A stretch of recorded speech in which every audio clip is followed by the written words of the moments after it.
Sa loob ng maraming taon, isang matinding digmaan ang naganap sa pagitan ng mga lahing mukhang tao na kinikilingan ng Diyos ng liwanag at ng mga demonyong alagad ng Diyos ng kadiliman. Matapos ang napakaraming brutal na labanan, sa wakas ay nakarating ang grupo ng mga bayani sa kastilyo ng pinuno ng mga demonyo upang wakasan na ang labanan. Pero bago pa sila makarating sa silid ng trono ay nakaranas sila ng matinding pagkatalo at sa tapat mismo ng pinto, isang makapangyarihang demonyo ang biglang umatake at sinabi ni Darren kina Kyle at Oza na magpatuloy habang siya ang magtatanggol sa likuran. Nagpatuloy ang dalawa pero pareho nilang alam sa kanilang sarili na malamang hindi na mabubuhay si Darren. Sa loob ng silid ng trono ay bigla silang inatake at bumagsak mula sa itaas ang mga orbs ng dark matter kay Kyle. Naiblock niya ang ilan pero sobrang dami ng mga ito at doon biglang tumalon si Oza sa harapan niya at tinanggap ang atake. Inialay ang kanyang buhay at agad na naglaho ang kanyang katawan sa pagkawala ni Oza. Lumitaw na ang pinuno ng mga demonyo handang harapin si Kyle sa huling labanan. Dahil sa matinding galit ay walang pag-iingat na sumugod si Kyle at nagbitaw muli ng dark matter blasts ang pinuno ng mga demonyo, at halos hindi nakaiwas si Kyle sa pamamagitan ng pagtalon sa likod ng isang haligi at sa kanyang nakita ay nanginginig siya sa takot. Ang atake ay tinatawag na elimination na isang napakalakas at hindi mapipigilang spell na winawasak ang lahat ng madadampyan nito. Hanggat kaya ng pinuno ng mga demonyo na gamitin ang ganitong mahika ay imposibleng makalapit si Kyle para umatake. Kaya isa na lang ang natitira niyang pagpipilian at naiisip niyang baka mapatay niya ang kalaban kung gagamitin niya ang buong enerhiya na nakaimbak sa mahiwagang hiyas ng kanyang espada. Pero malaki ang kapalit na maaring ikakamatay rin niya ito at gayunman ay wala na siyang ibang paraan. Ibinuhos niya ang buong kapangyarihan ng hiyas sa kanyang espada at sumugod sa huling pagkakataon, dahil sa biglang lakas ay nagawa niyang itarak ang espada sa katawan ng demonyo at tuluyang winasak ito. Pero habang tumatama ang huling atake ay nabasag ng tuluyan ang espada ni Kyle at siya'y malubhang nasugatan. Naitaguyod man niya ang mundo na kapalit naman nito ang lahat ng pinapangako niyang protektahan ang kanyang mga kasama, ang kanyang mga mahal sa buhay pati na ang kanyang tahanan, lahat ay nawasak ng demonyo kaya't wala siyang naramdamang tagumpay. Ilang sandali lang ay bumagsak si Kyle dahil sa sugat at tanggap na ang kanyang nalalapit na kamatayan. Wala na kasing natitirang dahilan para mabuhay pa siya, subalit bigla na lang muling lumitaw ang mahiwagang hiyas ng pinuno ng mga demonyo at nagsimulang mawalan ng kontrol ang enerhiyang laman nito. Dahil wala nang pumipigil dito ay maaaring magdulot ito ng pagkawasak sa buong mundo. Gumapang si Kyle papalapit sa hiyas at desperado na pigilan ang pagsabog at sa oras na nahawakan niya ito, isang matinding liwanag ang bumabalot sa kanya. Pagmulat ni Kyle ay nasa kama na siya ng kanyang pagkabata at litong-lito sa nangyari. Imposibleng totoo ito at tumayo siya at lumapit sa bintana, sabay bulong sa sarili na panaginip lang siguro to, pero sa pagtingin niya sa labas ay nakita niya ang kanyang bayan buo, maayos at buhay. Ang parehong bayang nakita niyang nasunog noon sa pagsalakay ng mga demonyo at sa sobrang tuwa, napaluha siya, pero kahit ganon ay hindi pa rin niya kayang paniwalaang totoo ang lahat ng ito at sa sandaling iyon, pumasok sa kwarto ang kanyang kababatang si Lee at tinawag siya. Pagkakita sa kanya ay napatigil si Kyle at napansin ni Lee ang kakaibang kilos niya at nagtanong kung ayos lang ba siya, pero hindi sumagot si Kyle. Akala niya imahinasyon pa rin ang lahat pero hindi na niya iniintindi at sa tuwa niya ay niyakap niya si Lee ng mahigpit. Nagulat si Lee at tinanong kung ano bang ginagawa niya pero hindi na sumagot si Kyle at nagulat pa rin. Sinubukan niyang kumawala pero hinigpitan ni Kyle ang yakap kaya't nawalan sila ng balanse at sabay na bumagsak sa kama. Ngayon ay nakapatong na si Kyle sa kanya at napuno ng tensyon ang paligid. Handa na sana si Kyle na ituloy pa ito, pero sa puntong ito ay hindi pa sila ni Lee nasa ganong klaseng relasyon, kaya ang hiya ni Lee ay napalitan agad ng galit at tinulak niya si Kyle at sinuntok ng malakas 3 ikot sa ere bago muling bumagsak sa kama. Habang nasasaktan ay pinakinggan ni Kyle ang galit na sigaw ni Lee dahil sa ginawa niya at hindi niya maintindihan kung ano bang pumasok sa isip nito ngayon. Sa totoo lang ay hindi naman siya nagagalit kay Kyle na gusto rin naman niya ito, pero sana man lang ay may paunang babala para napaghahandaan niya.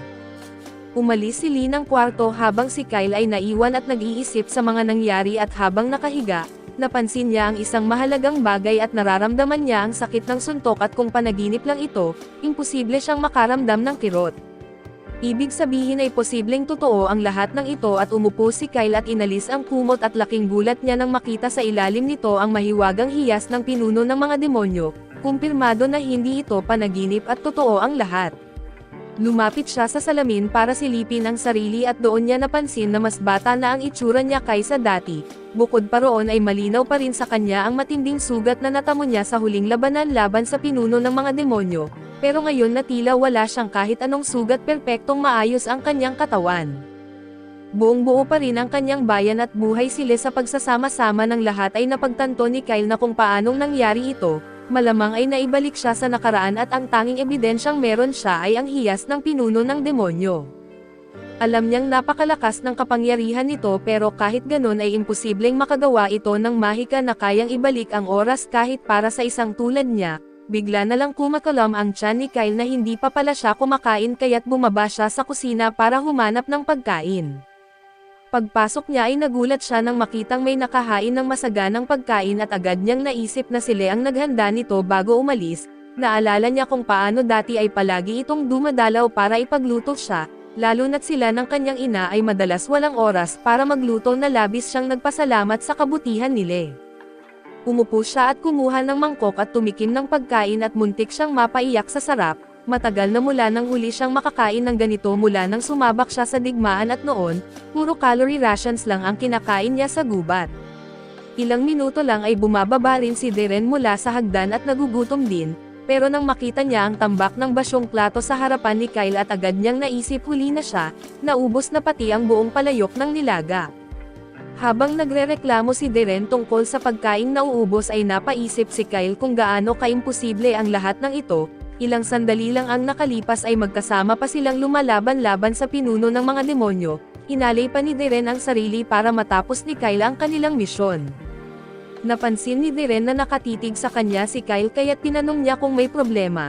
Napabalik si Kyle sa malay at sinabing ayos lang siya, pero sa totoo lang ay hindi pa niya alam kung gaano kalayo sa nakaraan siya naibalik, kaya casual niyang tinanong si Darren kung anong taon na ngayon.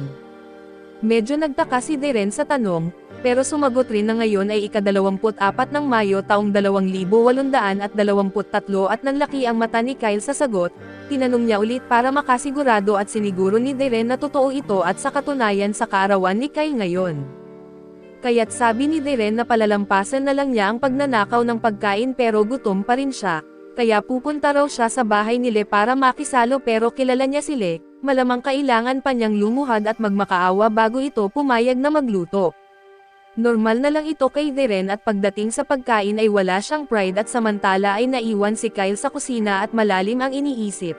Kung talagang bumalik siya sa nakaraan ay kailangan niyang kausapin ang kanyang ina, kaya lumabas siya ng bahay at nagtungo sa lumang hideout pababa sa aklatan kung saan palagi nitong ginugugol ang oras. Nang sa wakas ay makita niya ito ay nakaramdam siya ng ginhawa, ang sarap sa pakiramdam na makita ulit ang ina niyang buhay.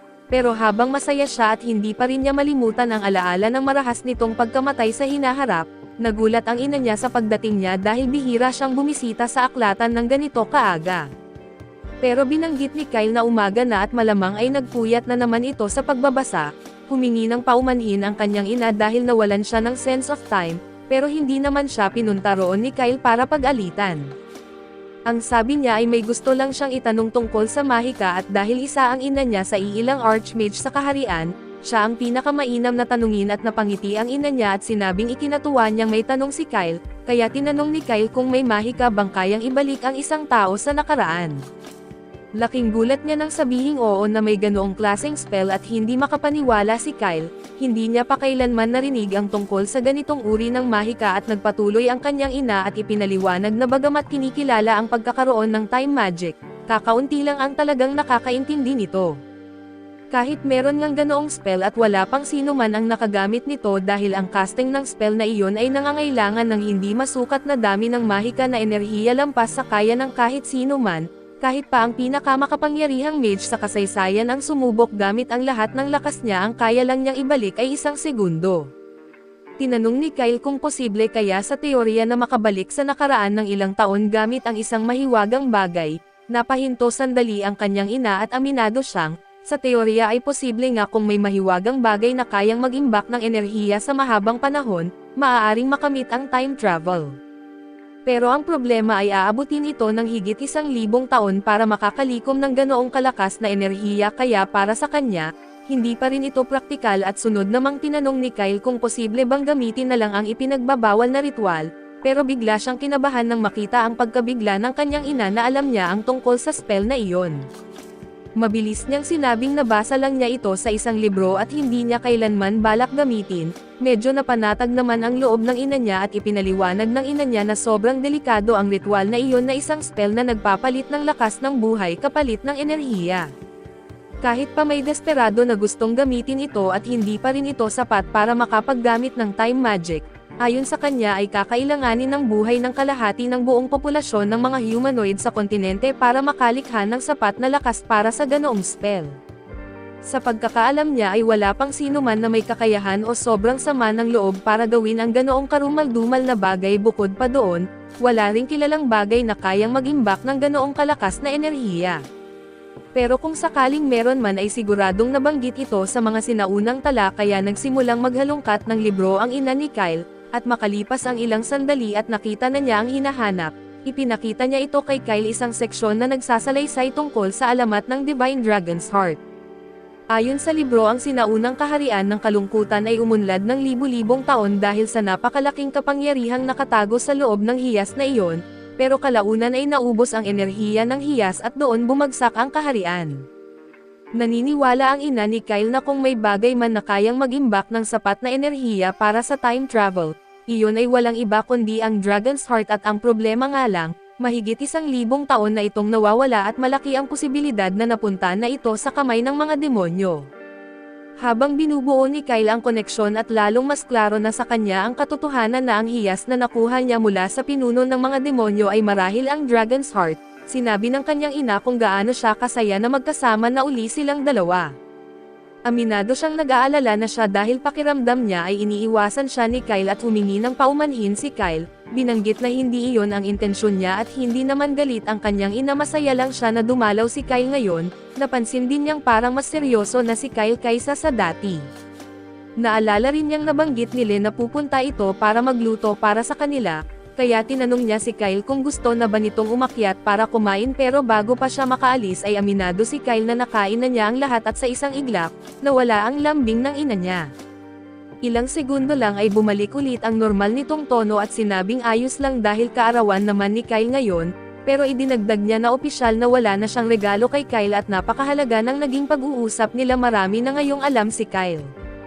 Pero ang ideya na ang hiyas na iyon ay ang Dragon's Heart at na maaaring ginamit ito ng pinuno ng mga demonyo para bumalik din sa nakaraan, ay nagtatanim ng mas marami pang tanong sa isip niya at ano nga ba ang pakay ng pinuno ng mga demonyo kung bumalik man siya sa nakaraan. Bigla na lang lumapit sila at agad-agad humingi ng paumanhin si Kyle sa nangyari kaninang umaga. Sinabi niyang nagmula iyon sa masamang panaginip at tinanong nila kung anong klaseng panaginip, at inamin ni Kyle na sa isang bahagi nito ay namatay siya.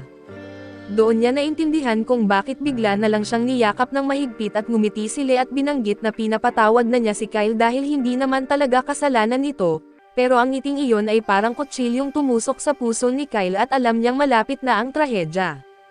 Ang bayan nila ang pinakamalapit sa teritoryo ng mga demonyo kaya kapag nagsimula ang pananakop, sila ang unang mawawala at malinaw pa sa kanya ang pagkasunog ng kanilang nayon at kung paanong namatay sila sa gitna ng kaguluhan.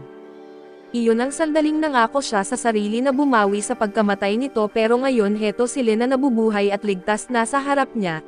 Napansin nila ang biglaang pananahimik ni Kyle at tinanong kung may bumabagabag sa kanya, pero masyado siyang malalim sa iniisip. Alam niyang kung hindi siya kikilos ngayon ay 3 taon mula ngayon lahat ng mahal niya ay mawawala ulit, hindi niya hahayaang maulit ang kasaysayan at anumang kapalit. Nangakong babaguhin ni Kyle ang kinabukasan para iligtas ang lahat sa kapalarang nag-aabang sa kanila.